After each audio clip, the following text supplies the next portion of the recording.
starting things too early. Like I kind of rushed the gun a little bit this season, which kind of put me behind. I took like a risk at the beginning of the season in May. I was like, all right, I planted out all my trays, and then there was like one final frost, which pretty much killed everything and kind of set me Dang. behind. Which it took me like a week or two to figure out that like yeah these sprouts aren't popping. So that was Oh, kind of like man. a little bit of a setback. I mean, I guess like the things that I would say that aren't working well are kind of the experiments, but I mean, it's all like trial and error. You live and learn, I guess, and you just learn from your mistakes. As long as you learn from them and don't make them again. Inside of the city, the people are crazy. Out of their minds, they ain't got a clue. We gone away, headed west for Montana. Left family and friends, all I got now is you. We both got new jobs, a house and a homestead, thinking this was the life, all that there'd be. After our firstborn, you had to stay home. That's when the work got in the way for me.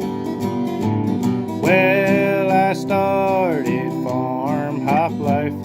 We'll come to your farm to help and to wander. Me and the family, a truck and an RV. Send us a message and there will be.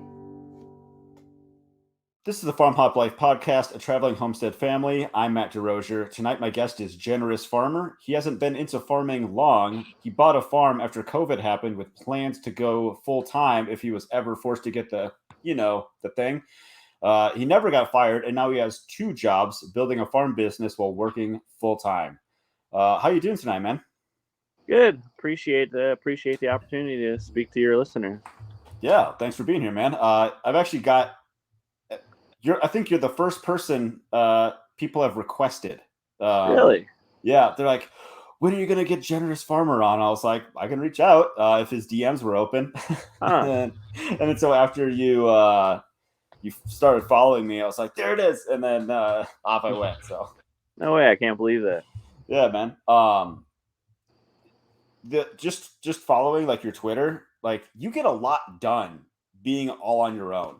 It's kind of impressive. Appreciate that. Yeah, I Yeah, mean, you just hustle. obviously, I still work full time, but just I kind of, after work every day, just kind of do a couple hours worth of work around the farm, and that's kind of been what it's been taking. People are always asking me like, "Hey, how early do you get up in the morning?" But it's just like, nah, I usually wake up, go to work, and then just do some projects after the fact. But I'm just consistent with that, so I guess Sure. the motto would be just being consistent, kind of doing as little bit every day, kind of makes a big impact, I would say. Right, right. Well, so so you bought your first farm when COVID started, but like, is that you just getting right into like farming and homesteading then? Like, have you any prior experience? No, not necessarily. I mean, I did do a little bit of gardening. I grew up in like a suburban neighborhood, so I have like a little backyard garden. I've always kind of been um, doomsday prepper type oriented. Just like always Yeah, kind of prepping for the apocalypse, or not, you know what I mean? But like kind of tongue in like when cheek. Yeah, yeah. 2012 was coming around, and or just like it was. Yeah, I always had to be prepared for things, but so I kind of always wanted to learn how to grow my own food, so to speak. But then when COVID happened, it was kind of just put me into a scenario where I was like, this is kind of what I have to do. I felt like so. Then I just kind of put some of my finances into starting this up. Sweet. So, like the whole property was what you bought when COVID started, or you already had the property? Now I completely bought this property. It was kind of like perfect timing if you think about it, because like COVID happened and like I mean like the lockdowns and stuff like that happened in March, and then this property became available after being foreclosed on for 2 years. in June, and I bought it within like 9 days of it being on the market. So like not many Nice. people even found this. I mean, it's a 10-acre property, kind of like in the middle of like a suburban neighborhood, so that's kind of uncommon. Yeah, it But is.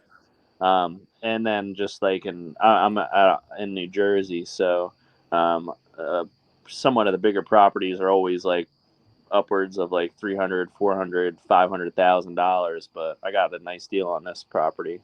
Sweet, It's dude. kind of in my price range, my affordability. And then, So go sorry, ahead. No, no, go ahead. no, I was just saying. So then I just decided to, I kind of say I sniped the deal, just put all my eggs in one basket and then just made it happen. Nice. That sounds perfect. Like it's pretty cool when people, are able to like thread the needle just based on like sheer basically chance or luck or Yeah. whatever you call it. Yeah, that's awesome. Um so with things getting weird, is that what's motivating you to grow your own food? Yeah, I mean, definitely. Right. I mean, that's one part of it, but right now I'm also kind of focused on just creating another source of income. So I mean, I kind of have like a dream of the property kind of being like self-sufficient to the point where it's kind of paying for itself, and that's kind of my main goal now is to kind of have the property kind of pay for itself, and to the point where I could live and eat for free. So that's my first goal. Sure. I And mean, then I that's a see good start. Yeah.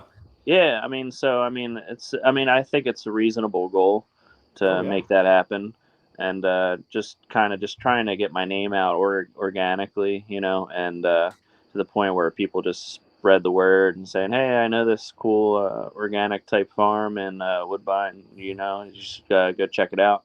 And so, I mean, it's been pretty successful so far. I mean, like, I'm kind of taking a step back from like making things so urgent, to the point where I can kind of take my time with things, and I kind of don't like to pressure myself into getting, you know what I mean, like getting things done. Like I have to get it done by this time. So, I mean, especially now that the fact that my job has allowed me to stay on board without, um, you know what I mean, getting the thing.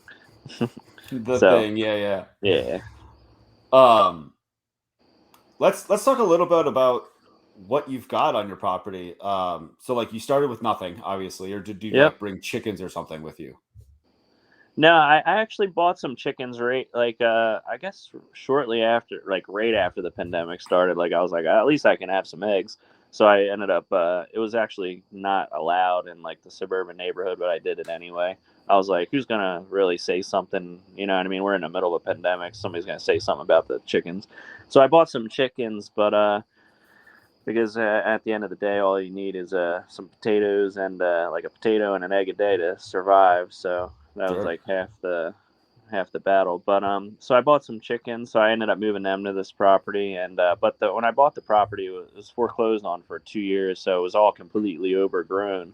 Mm, So there was like trees and saplings and like all that growing on the property because it wasn't mowed for like 2 years, and 6 acres of it is cleared, and then 4 acres of it's wooded, and then so I first started when I bought it, just got like a brush mower and just started clearing the property, and I was working on that like all winter, and then in the springtime I had a greenhouse built, and one of those farmer friend greenhouses, 100 yeah. by 16 foot. They're pretty good for the money, and just decided to just jump into it, and just another big part I just definitely need to give some credit to is Never Sink Farm. I don't know Mm. if you're familiar with him, but I've seen them on Instagram. Yeah. I definitely learned a lot from him. Like he's got a course, and definitely wanted to start off on the right foot with not making too many errors. Like a lot of Right. trial errors and trials. So I mean, I felt like the first season was last year, and I felt like it was pretty successful. The crops that I was growing all ended up looking pretty healthy. So kind Good. of just and then this was my second season,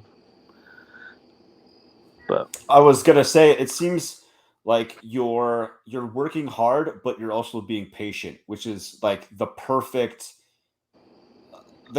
combination. Just lots of hard work, but you got to be patient at the same time. Because man, it's very easy to just be like, "Why isn't this done, like ready yet?" Or Yep. I'm so far behind. Like patience, patience. Yeah, it's definitely it's kind of fits my personality. I kind of don't. I like kind of appreciate like just being more so laid back with certain things, and just I mean, I feel like at the end of the day, you can kind of create the response that you can give to certain situations that have to you. So I mean, just in a sense, like holding that power over the things, just not letting them get to you, or just not stressing out about things. Like you have the control to make those type of things happen for you. In my opinion. No, agreed, agreed. Um, so you've got your chickens, you've got your greenhouse. Didn't you buy like a cow? Was that just this year? What was it? You bought a cow? Oh yeah, Josie. She's awesome. Yeah, Yeah, just for she's milk. out back. But yeah, that's kind of what I was thinking about getting into the next year. I kind of want to be able to do some dairy products, and then so I built like a little roadside stand. So any of the people like there's thousands of people that live in this neighborhood. So if they want to get any type of fresh dairy products or flowers or any type of produce, they can kind of come to my place. So I'll put like a little refrigerator in there, and then next year with hopes of like selling like butter and like maybe like cream cheese and maybe ice cream and things like that. Maybe even milk, but it's actually from New Jersey, so it's actually illegal to sell raw milk, but I can always sell it for pet products. You know what I mean? There you go. Exactly, exactly. There's always a way around. This is dog friendly ice cream. I don't know what you're talking about. Exactly. But yeah, so I mean, one big thing that I really appreciate that's kind of like silly is from the cow is just the manure that she creates. It just so that's one thing I was diving into recently was making my own compost. So I'm real excited about trying that out because I'm sure you know that compost, like good quality compost, is pretty expensive. Yeah, I think you posted a picture like yesterday or today Yep. or something like that. You like turned in the compost with your tractor and Yep. Yeah, just using. I bought like a little Kubota, like BX23S, and so I mean that's definitely I feel like kind of helpful with like overturning the compost frequently mm-hmm. and oxygenating it and things like that. So it's definitely I can't imagine doing this place without a small little tractor. Oh, for sure. Do you Yeah. did you buy that used or did you get that I brand new? When I bought the property, like Kubota was running a really nice deal, like a 0% interest rate for like zero, and then like no payments for like 3 months. So I ended up. I'm always attracted to things when things are being sold at 0% interest. Yeah. So I hopped on that deal, and so I bought it brand new. That's freaking sweet. I was wondering about that. They always have like for some reason Kubota has like the best financing of like Yeah, I don't know, just they just make it so easy for yeah, homeowners and homesteaders and entry like level like farmers to get started with machinery. So yeah. I mean that was another I mean that was another thing I would say. Like I mean when COVID happened, the interest rates for the houses all ended up dropping. So that was another thing that kind of led me to be able to purchase a house. I mean, I pretty much nailed the bottom of the market with the interest sure. rates for the house too. And now they're up like probably like 5-6% now. So I can't imagine buying a property now. Right. You know. So I mean, it was just kind of everything just kind of lined up. You must feel pretty blessed then to Oh yeah, for sure. have what you Yeah, have. you have to appreciate all those small things. But now I'm just trying to take it to the next level, and just that's kind of why I named the place Generous Greens, and then just trying. I mean, my goal at the end of the day is after all the finances are taken care of, is to try and like give back to the community, and just like Right. whether that's like donating food to churches or things like that or food banks. So that's kind of like my end goal, when I kind of hit the goals. Right. Yeah. It's like in permaculture, return on surplus. Yeah. Yeah, I mean, I'm sure you know, just you can produce a lot. Like one person's able to produce a lot of food. Like if you think about it, Mm-hmm. like I think like the statistics are like what, like a couple, like 1 or 2, 3% of the country produces like pretty much all the food for everybody. Right. Yep. It's pretty crazy. Yep.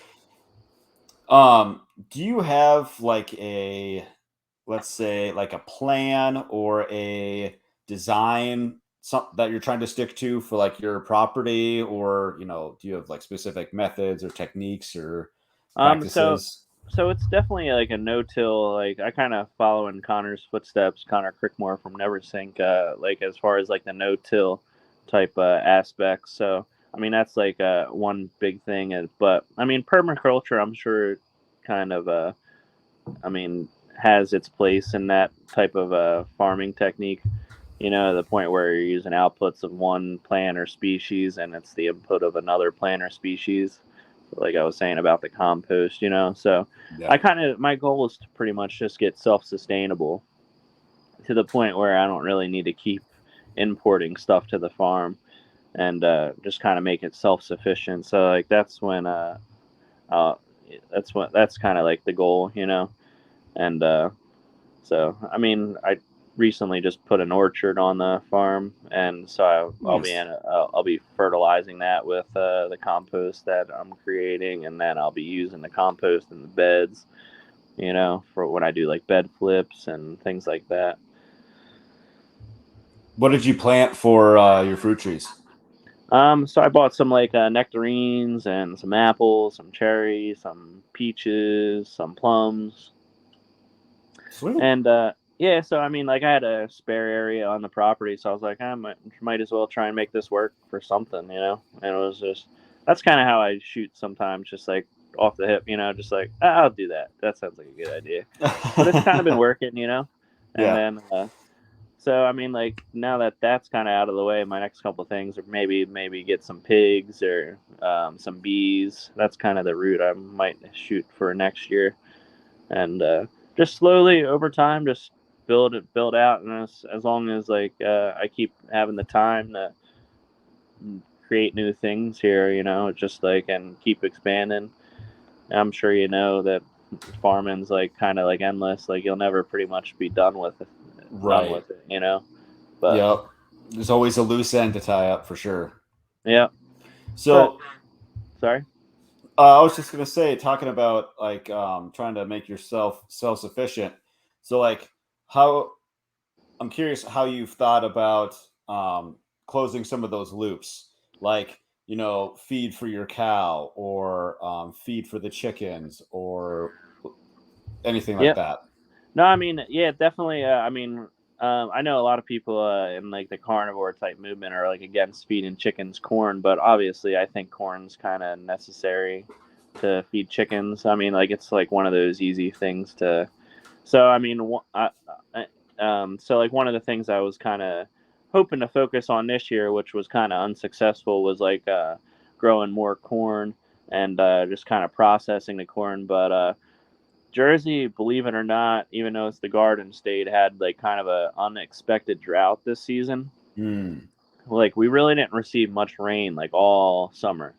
Like maybe it rained like maybe once or twice or 3 times, maybe max. Like I felt like this whole summer, which is really strange for Jersey.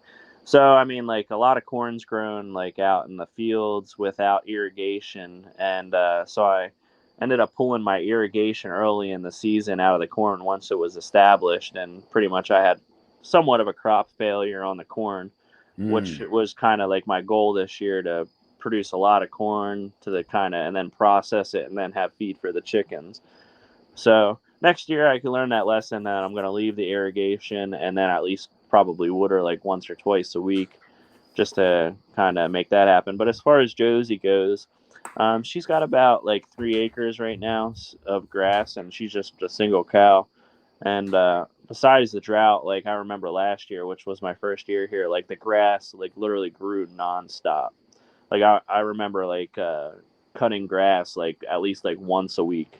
Like that's how quick it was growing. But right Hmm. now, like I haven't mowed my lawn in probably like a month, maybe. That's a big And difference. yeah, it's definitely a big difference. So I mean, it was kind of so bad that I started irrigating her pasture just to get the grass, to encourage the grass to grow, just Right. so she has feed going into the winter, you know. And then obviously I'm going to supplement her with hay, but I'm going to try and get as much. I'm going to let her graze down her pasture first before I. I mean, she always has a bale, but I'm gonna before I really start feeding her hay on the daily. Just I feel like she eats about like a half a bale a day, like some, Hmm. you know, has the potential to. But I mean, I'm thinking about the inside of the fence. Like she's outside of the fence, so I'm letting the grass grow inside of the fence, and then I'm just gonna let set up like a little temporary electric fence. Like once we enter the fall, and then I'll let her eat all that up first. So you're So kind of doing like a intensive like paddock shift, paddock rotation for her, or? yeah, that was kind of the goal. So she's got 3 acres, and then like I have it split up into an acre and a half, like each. Like it was just easy to the point where her shelter is like in the middle, and then her wooders in the middle, and then I can just section off one side Mhm. to let her graze in there, and then when I want to irrigate and let her graze in the other path, like I just all I have to do is just um, you move the electric fence, which is like takes me like less than 5 minutes. But Nice. right now, I let her. I mean, since we're in September now, September 1st, I opened up the whole pasture to her, and I don't think she's going to be able to eat all the grass. I think the grass is still kind of growing slowly, but I, you know, so she'll like sporadically like eat the grass, and then there'll be other grass growing to the point where I don't think I think she'll be able to have the grass grow and create a and then be able to eat well until maybe hopefully October or so. So Sure. Would you, so you're bringing in hay, would you consider like if you were whoever you get your hay from, right? For like a trade, something from your property to the guy that gives you hay, like do you think that counts as being self-sufficient because you're not like just handing him money, like you're just no, bartering for hay? no, I mean that's a great idea. I'm not the place I get hay from. He does like Christmas trees and stuff like that too. But he's got like the best deal, and he's kind of local. Like he was just doing like $3 a bale. I'm not sure like how much it costs where you're at, but I mean that's pretty cheap in my opinion. You know, I the think point so. It where sounds cheap. yeah. So I mean, but I mean that's a great idea. I've never met him. He's kind of has like a contactless type setup too, where you kind of Sure. just come by on the honor system, Gotcha. where he's got Maybe he needs the compost for his trees. yeah. No, I mean that's a good point. I mean right now since I'm like still setting everything up, I feel like I could probably, and I'm still expanding, and I'm still like putting more rows out. So I kind of am gonna probably be using most of the compost, like for probably for like the next year or two. But Of course. Josie Yeah. Yeah. does produce a lot, you know, so to speak, and so I mean, eventually I'm gonna end up having a surplus of that. But I mean, I'm sure you know that it takes a little bit of time to get the things kind of established around the farm, Oh, yeah. and then eventually, then it kind of just takes off almost exponentially. Yep. Like if I can't kill it for the first 2 years, I'm probably good.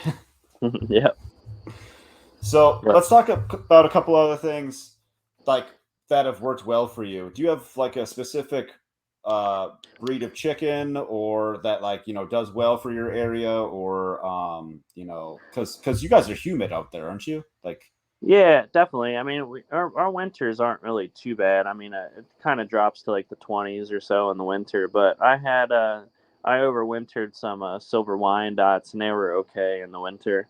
That was kind of like a breed that was like somewhat okay to being in cold temperatures.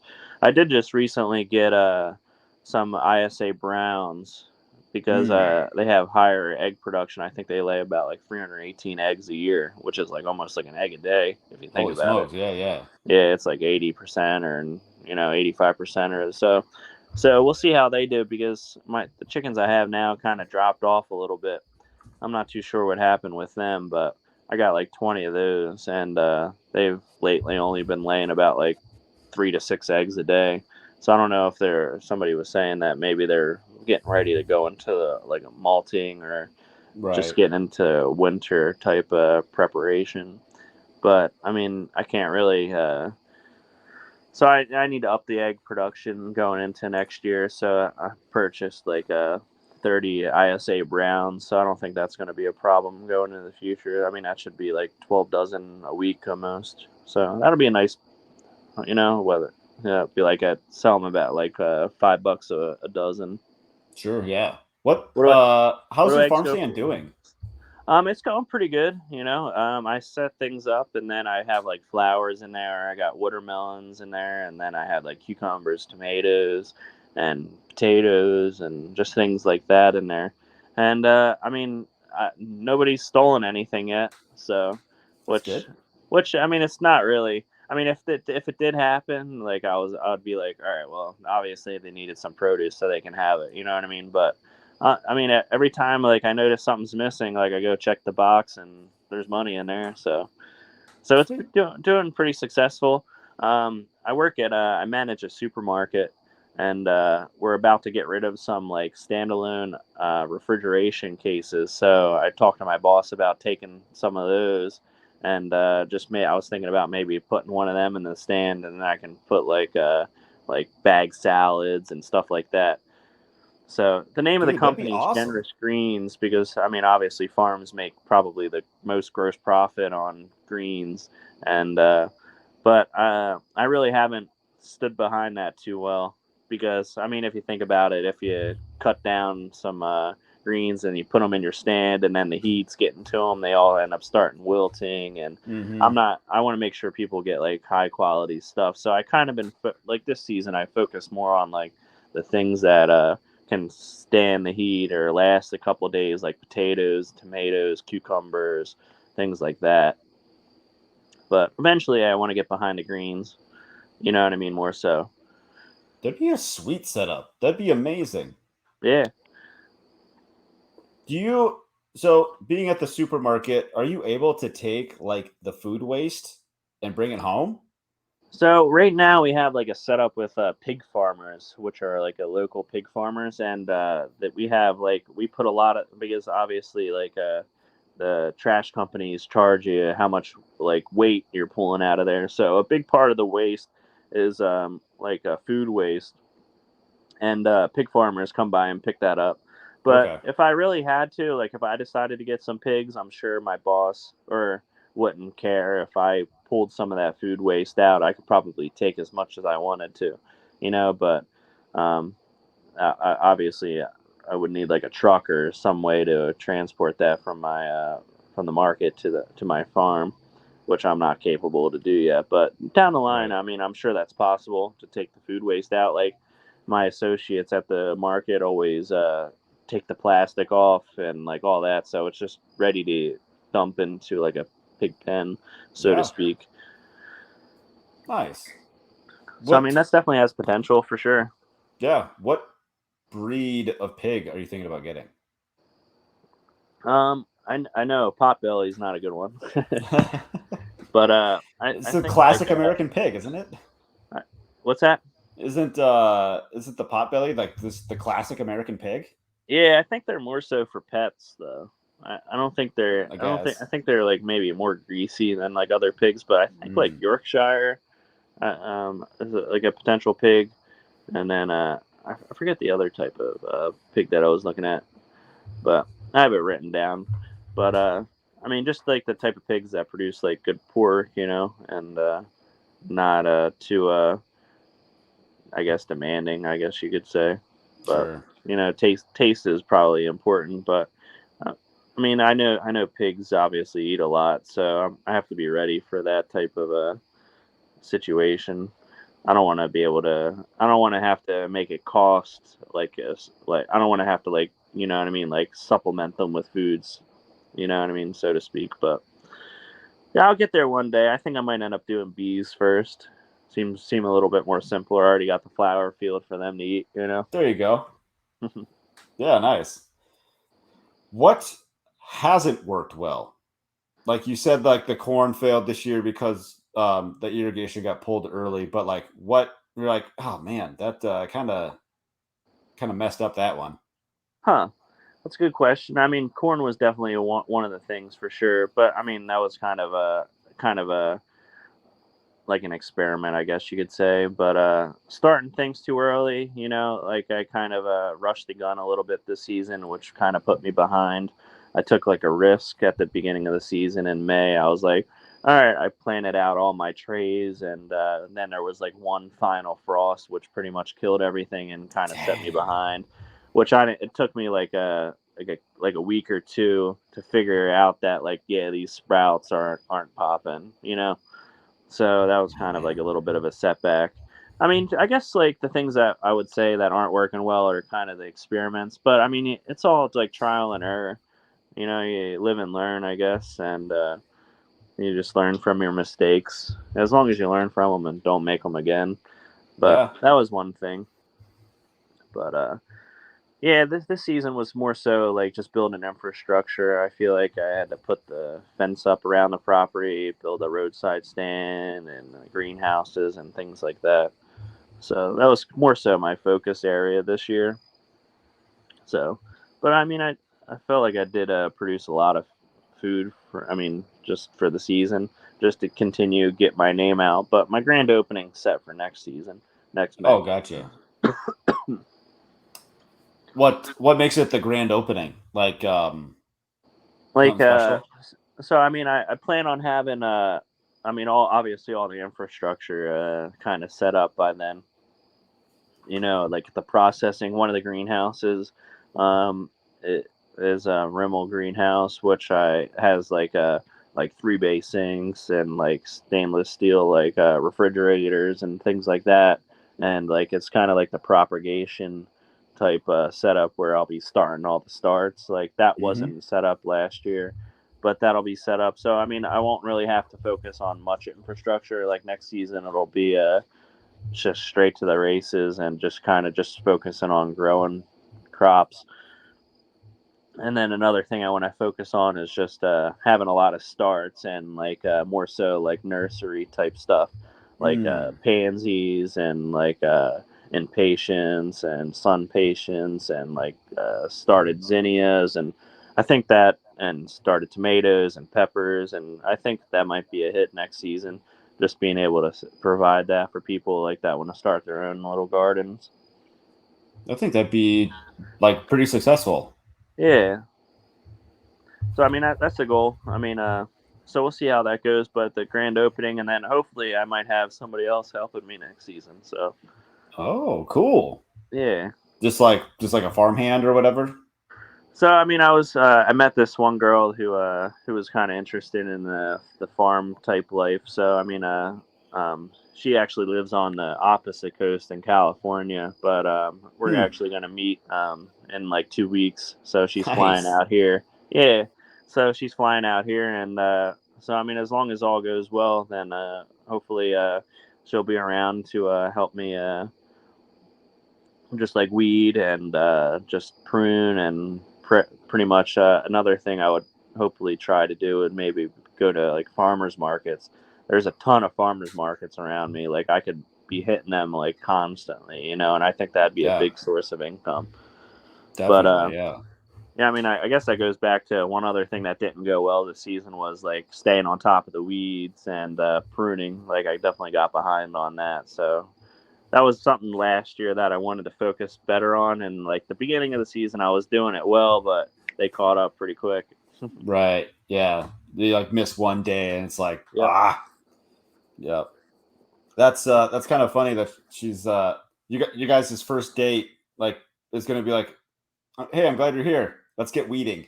Yeah, pretty much. Yeah, are that's you are kind of you, are why I'd you be in or are happy. you out? I need to know. Yep, exactly. We're going to work. But that That's was kind funny. of one of the things that I told her that we'd probably end up doing when she comes is harvesting some chickens. I got like 20 Cornish cross Oh, nice. chickens that'll pretty much be ready to at weight or so to be ready for like the same week she's here. So Gotcha. yeah, even though she's kind of not against killing chickens, but she's like, you can do the killing, but I'm gonna end up showing her how to process them. There you go. Have you done it before? Yeah, I've done it once or twice or so now. Um, I mean, that kind of goes with like being self sufficient, you know. So Mm-hmm. like last winter, I ended up filling my freezer full of like maybe I think it was just like 10 Cornish cross, but that kind of lasted. I mean, like I'm a single guy, so that kind of lasted me like all winter. You know, just I bought like a 50 pound bag of rice, and then I was just eating chicken and rice, and then beef. I like eating a lot of beef, so but I'll Mm-hmm. buy that when it's on sale. But that's like one thing that I can't produce yet. But one day, with if Josie produces a bull, Yeah. Yeah, because you just had her AI'd, right? yep. So yeah, so I guess we'll know if that was successful in like a couple weeks. I think the vet said about 6 weeks he'd pop back in and give her a little pregnancy test and let us know if she was confirmed pregnant or not. That'd be pretty cool. What Yeah, I does mean, something I hope like so. AI cost? Like, what does all that I don't cost? know. Actually, the vet hasn't charged me yet, so I'm still waiting for him to send me the bill. I'm guessing he's going to wait to the next visit or so and make sure Okay, it was successful. sure. But I'm sure probably like a couple $100 maybe, probably Mm, like $200, $300. I'm assuming because he gotcha. had to travel here and stuff like that. But I Right. mean, she's kind of just useless, so to speak, besides producing compost You until have she you gets pregnant. have you tried milking her yet, or no? No, I mean she's a heifer, so Oh, okay, gotcha. Oh, okay. she Yep, yep. hasn't even she's only like a year and a half old. So like this is like she just started when I ended up buying her. She just started going into heat. Mm, So the dairy farm I got her from was considering AI in her and getting her, and then the point where I'd end up buying her when she was already pregnant. But they at a certain point in April they were just like, we got to get rid of this cow. Like hay's getting too expensive, and we just need the money and stuff like that. So um, gotcha. so I ended up just buying her like when she just started. But yeah, Can I ask what a dairy cow costs? yeah, she was like, I mean, transported from she came from Maine, a dairy Oh, farm up in Maine, and then I live in New Jersey, so it was probably like a 13-hour drive or something like that. So all said and done, she cost me like 4 grand. whoa. It's higher than I thought it was going to be. I don't know Yeah. why. She was 3 grand, but it was $1,000 to transport her down here, which obviously I couldn't transport her, so that kind of that Right. was kind of like a prerequisite for Right. buying her. Right. Yeah. Yeah, I could see. Yeah, that's a long drive. I mean, obviously it's a 2 day drive for whoever does it. So Yep.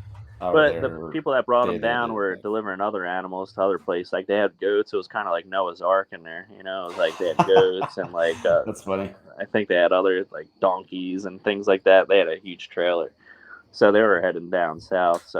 From, so I guess they do that for a living. Um, Sure. but yeah, I mean, it was definitely necessary. It was, I mean, like I was saying earlier, that was kind of like a spontaneous thing. But Bull Respecter, I'm sure you follow her. She was kind of helping Yep. me out, guiding me in that whole process. She was like, my favorite type of cow was Normandy breed, and then I was like, all right, well, I definitely take your word for it. I need to find a Right. Normandy. And Josie was like the one Normandy. Like I searched like on eBay, and not eBay, but like Craigslist and like everywhere for like weeks and weeks. And this one dairy farm up in Maine was authorized like a Normandy breeder or dealer, so to speak. And so I was like, I have to have this cow. If it's not this cow, I probably won't have a cow probably for another 2 years, and who knows if I'll even be able to get a cow in 2 years. Right. Since they're trying to ban cows all over the planet. Right. Yeah, it's weird. Weird. Um, what would you say has been the biggest challenge in farming you faced? That's a good question. I guess like one thing I guess that I wish was like a little bit better was more so like I guess like the outreach or like kind of like I guess I mean the community support's great, but you know what I mean. I wish it was like a probably like a little bit better, but I mean like I'm still like in the infancy stage, so I mean I can't expect like too much, you know. I mean like year one, year two. I mean so it's I'm still kind of but I would say that's kind of like that's something I got to work on like a little bit, just kind of reaching out to maybe restaurants and just kind of marketing the farm, so to speak, you know? Right. That's hard to do. It's a lot of work. Yeah, I mean, a big part of it was like kind of having like the farm established and then having nice photos. Like I put nice photos on the website and stuff like that. And I recently designed some feather flags so people can kind of see like that. Hey, we are kind of like a professional looking farm, you know, and like Yes. aesthetics and stuff like that is kind of important to me too. Just to make like that was one thing that kind of made me be attracted to farm. Like I always thought like farms like could be like all disheveled and like messy looking, but like when I seen like Connor's farm and I was like, wow, farms can actually look like clean and like aesthetically pleasing. Like that was something that like kind of drew me to it as well, especially like the no-till type practices. Right. It But depends on the angle of hmm, what angle you're looking at on the farm. Like, okay, this part looks really good. yep, If you go just over here, not so good. yep. Yeah, that's kind of how it is right now. Just taking those good photos. Hence why I didn't take too many photos this season. Right. But I mean, like it's good though. I mean, it's like I said, it's all just a learning curve. But next season, I got it. We'll be weed free and We'll be weed looking free, pristine. weed free, and pristine. Yep. Um, are you looking for ways like like mentors or like teachers or like something to like help you get into those markets better or No, that's a good question. I mean, I do have people that are interested. Just like just talking to friends and family. Like I know some chefs and things like that who have connections with restaurants. I think that should be like a kind of like a focus area. I kind of might be like not really focusing on restaurants, but I mean I think at the end of the day that might be the bread and butter. Just maybe even selling to restaurants. There's a restaurant couple uh, right around the corner from me. Like I could walk to them, or deliver stuff on my tractor to them. But I mean, I think that's probably something that could be focused on for sure next year. gotcha. Yeah, it's that I mean, if you have multiple products to sell people, that obviously helps a lot. Whereas like we just have, just an excess of eggs and at least 50% of them I just end up like giving away. Really? So, well, yeah, just like um I just don't think a lot of people around me value. I mean, if I went like, let's say, I don't know, 35 miles north or 35 miles south, like I would do better. But it's also not a huge priority for me right now, anyways. Sure. And like, if I only have the one product, like it's kind of I don't know. That's kind of the thing I'm running into right now. Gotcha. What state are you in? Montana, Gotcha. Cool. yeah. So like Bull Respecter, like we talk every now and then, and she's not that far from me. She's just Wow. like, yeah, like 8 9 hours, I think, something like that. That's So not bad. yeah, not bad, not bad. Yeah, so eventually we're gonna like meet up, and I'm gonna see her like place and all its Uh, glory or whatever. So, yeah. She's got some big projects going on over there. dude, Told it's her I was gonna maybe come out and she's visit her. insane. You Yeah, should, it's you should. awesome. Nah, Um, I'm definitely learning a lot from her. I definitely appreciate her. right. She's like a wealth of knowledge. I know it's so crazy. Yeah. Um, what would you say the best part about farming is? Um, I mean, one big thing that just came to mind was just being somewhat of your own boss, just not having somebody telling you what to do every day. Not saying that, I mean, like, I'm a boss over at my other job, but obviously there's um, people above me over there, but Mm-hmm. that don't tell me what to do, but um, it's just being able to do my own thing and just kind of, well, a big part of it is just being like, just following my passion. I mean, and just like the point where just what should I say? It's just I always just follow like if I don't feel like doing something one day, I kind of wait for it to come up in me to the point where I want to follow through with that, so to speak. Sure. Like where it's just like, all right, well, I need to weed, but I'm gonna wait for the time to where I'm in the mood to weed, so to speak. Not saying that I have to do that every day, but that was kind of one of the reasons I got behind on weeding. But Right. I just let things. I kind of let the.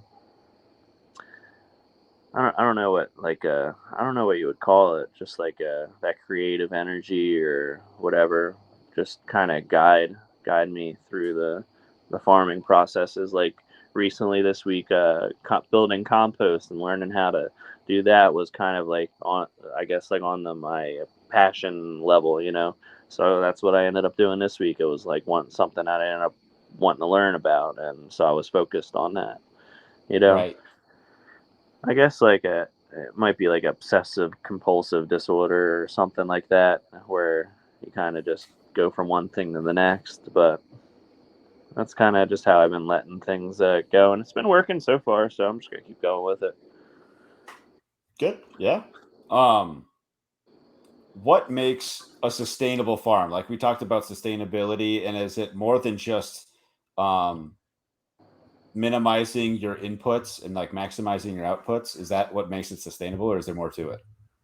Yeah, I mean that's pretty much the definition of it. To the point where just not having I mean, like a big part of it takes obviously some of the income that I have from my off farm job. So I'm kind of trying to minimize that. So I would say like Mm-hmm. being sustainable would be to the point where I don't need to do that anymore.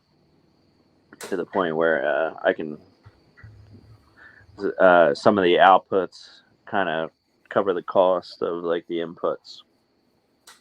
I'm not Right. there yet, but hopefully within a year or two, I'll be there. You know, That'd be pretty quick. I mean, that'd be really quick. I I think, mean, there's anyways. I don't plenty of know. clientele around here, so there's no reason for me not to be able to. Right. And then, I mean, as things get established and my costs kind of go down, like I was hoping not to spend too much money this season and just kind of catch up on things. But obviously, there's things that I ended up buying, like Josie and things like that. Whoops. Yeah, four Whoops. I thousand. bought a cow. Whoops. Yep.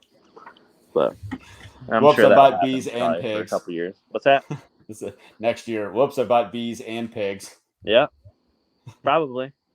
I wouldn't be Probably. surprised. I got 4 acres of woods not being eaten up back there. Are you going to put the pigs in the woods? That was kind of the goal.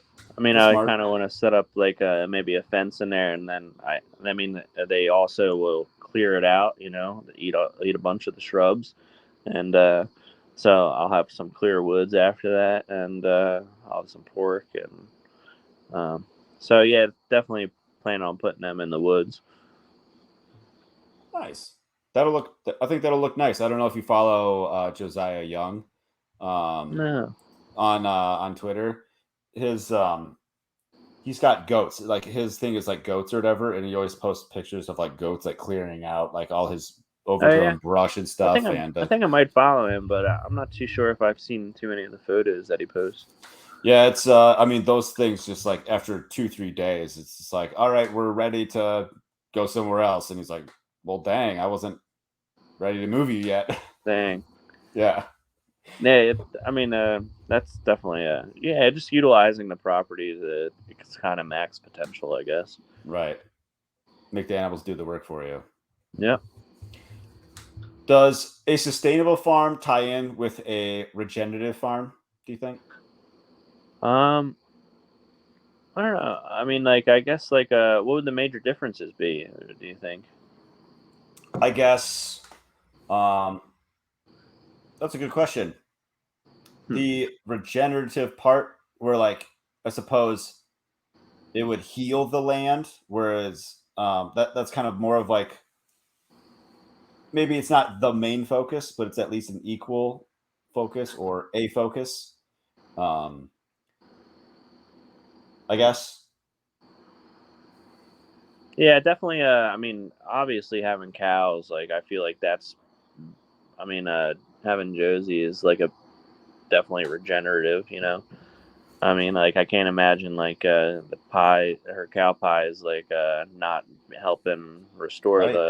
the land, and then even with the chickens and the chicken tractors, just I mean, every single time they tear up a piece of land that I have them on, like, I just know that that's going to grow back like way stronger and way healthier than it was before. Like, I've seen evidence from it last season, like the grass is greener, thicker, taller in the areas where I had the chickens last year, just because their manure is like full of nitrogen, Mm-hmm. and I mean, that's a big part of the compost now. But so, I mean, definitely building up the land over time, like, that's something I think about often, just like how great the ground's going to be, like, in the future. This place used to be a farm, so I mean the ground is pretty good right now, and then we are in the garden state. But so I mean everything's been growing pretty good here, so I mean it was already pretty good ground to start off with, in my opinion. But it's just gonna keep getting better and better. Like, I don't plan on selling this place forever. Right. I'm curious if you've ever had a soil test done, like to I see what you did. have now. I could probably pull that up, but anything specific you're thinking of? No, just curious if it Yeah. like nope, everything looks good, or like oh that's weird, it's high in arsenic, or I don't know. I hope not. I gotta probably look at it. But long story short, I did have some tests done just to kind of get like a base sample done when I first bought the property, and then probably like maybe next year I'll end up doing like another test just to see like what changed since I first bought it.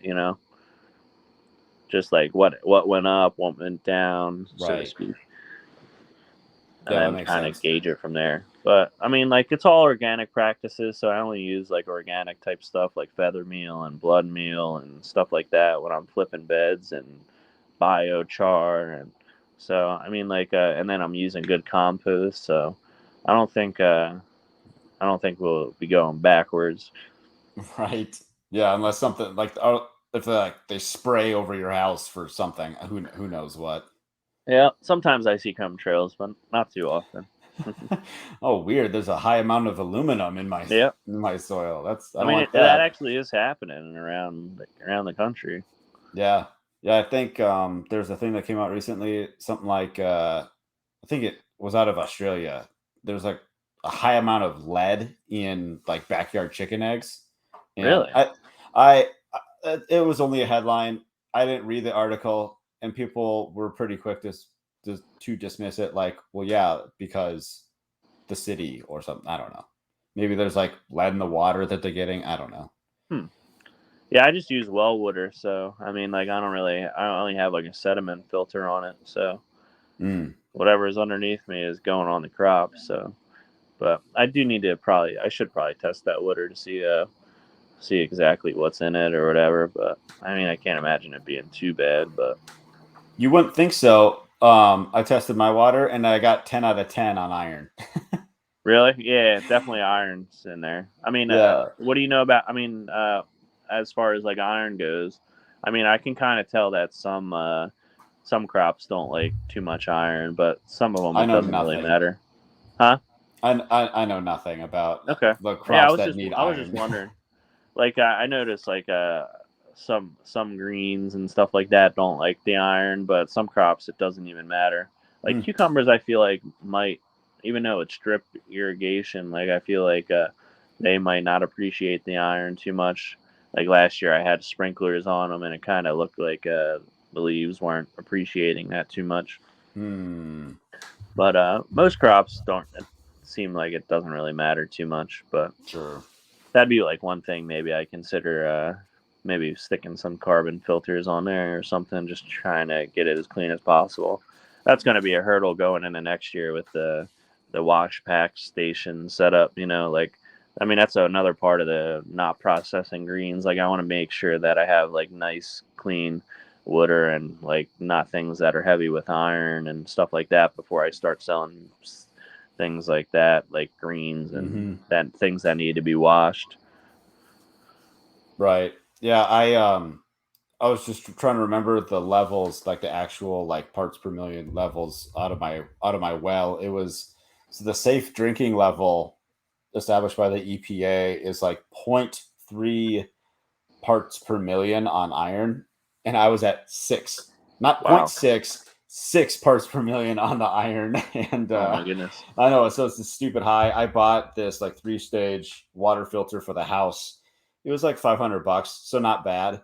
But I was changing out filters, like specifically my iron filter, like every 2 months, Wow. and it was just like getting really, really expensive. And so we finally bought just a dedicated iron filter, and now it's down to 0. So that's Really? nice.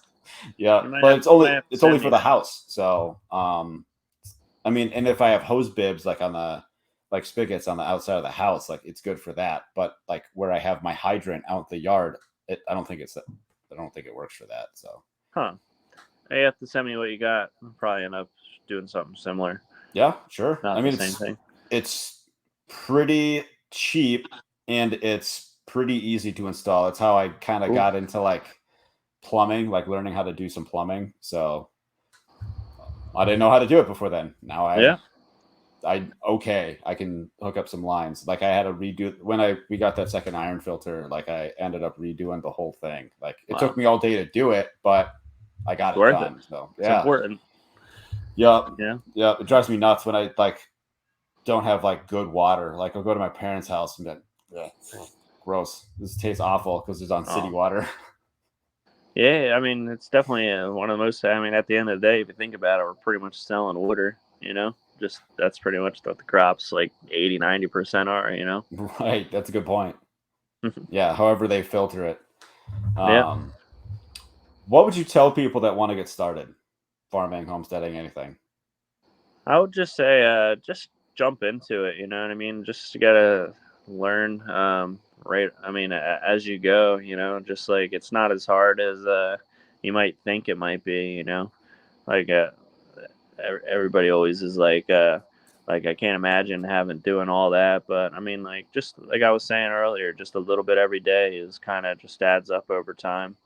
And I mean, everybody is a lot more capable at doing it than they might think they are. You know.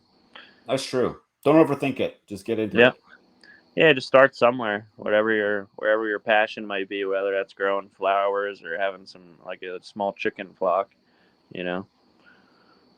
Yeah. I mean, you're going to make mistakes, but that's how you learn, right? Yeah, exactly. Is there anything else that you wanted to touch on, like something that we missed or something that we didn't get to that you wanted to bring up? um, not too sure. Yeah, I mean, I kind of went into this just to kind of just all just kind of without any major plans or just to see like where it went, Yeah. like kind of just but I mean nothing off the top of my head. Um, I mean, I think we did cover a lot of topics. Yeah, we I did. mean, there's really not much else I got going on at the farm. I mean, at this time that besides like really what we covered, like the flowers, like that's one big aspect. I mean, that's a nice gross profit type thing that just kind of keeps producing and um, cover the orchard and all Let's that. talk about the flowers for a second. Um, Yep. do you like them? How did you get into the flowers, or Uh, are they just profitable and like that's why you like them? I mean, obviously it helps the bees, so that's pretty important. And then eventually I'll have some bees. But I mean, like they are definitely profitable, and people love buying flowers. Like one thing I always noticed at the market, like um, all like the women and stuff like that, like buying flowers. Like I always see them with flowers in their shopping cart. So I was like, so I mean, it just kind of was like an easy thing to provide for people, you Sure. know. So I mean, not to mention they're just beautiful to look at. Like I just kind of appreciate just going out there and making bouquets and just being able to create them. And I like having bouquets in the house, and I like seeing the bees and the butterflies, appreciating what's there. You know, it's kind of like I like to say like heaven on earth. You know, just Yeah. like where it really hits a lot of those aspects. You know. Yeah. I can definitely appreciate some like wildflowers, just like just a Yeah. field of wildflowers, even just a patch, but uh the Yep. more vast the better Yeah, I give people wow. props that can create that. You know, just like I feel like sometimes I throw seeds out and they never end up doing anything. So you know, the people that create those wildflower huge rays, like it's Right. definitely I mean, and you're really just being a part of nature when you do stuff like that. You know, just like you just see the ecosystem really um, taking part. You know, it's just kind of being trying to be a part of the ecosystem and not against it. You know. Right. Yeah. That's part of why I planted a clover lawn. Like I mean it's like clover and fescue, but clover for the most part like takes over it. And like dude, the bees this year were just like loving it because we had so much rain early on and then we got none. So That's it all awesome. died. Oh, But it'll come back. It'll come back. I'm gonna reseed it this year to make sure like because I got some like landscaping stuff to do or whatever. But I'm gonna make sure it comes back nice and strong yeah, next year. that's awesome. Yeah, definitely. Rain helps for sure. Rain helps, yeah, and if and not forgetting to set up the sprinklers that helps too. Oh, yeah, I yeah, it's got so definitely lazy this important. year. Did you?